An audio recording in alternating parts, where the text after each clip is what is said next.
So the second video question asked, what would we do to solve the crisis in the automotive industry in Canada? Well, that's simple. My government would bail out the industry, but only because of the amount of jobs that would be lost if we didn't. But it wouldn't really be a bailout. It would be more like an interest-free loan for the car companies. This interest-free loan would actually have a couple stipulations with it.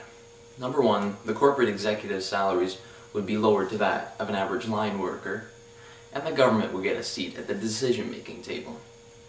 The corporation hasn't really run things very well for the past couple of years. Why not give the people a try?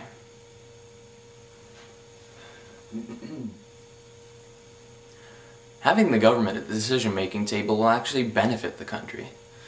And that's because, well, let's face it, we understand that these car companies need to become more efficient, need to make smaller cars, more environmentally friendly cars, and better business practices as well. So, having the government at the decision-making table will ensure that these things are actually pushed through.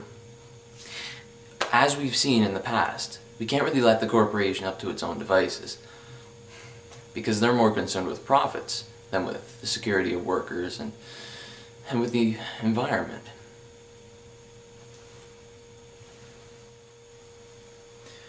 My government would ensure that the union also has a seat at the decision-making table.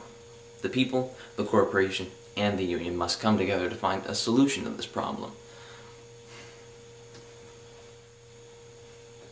There was a man interviewed on the CBC Morning News a while back from the Cato Institute, and he said that taxpayers shouldn't be on the line for poor business decisions. Well, let's face it, Mr. Libertarian. If taxpayers aren't going to be on the line for all the poor decisions made by the corporation, then they're going to be on the line for the social services that we have to provide when those hundreds of thousands, maybe even millions of people are put out of work.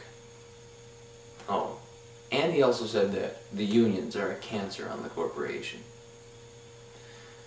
Yeah, really, really nice. The unions are standing up for workers' rights in this time of troubles. If we didn't have the unions, then Congress in the United States and Parliament here and the corporate headmasters would decide that instead of cutting their own salaries and instead of making better business decisions, they just cut workers' wages.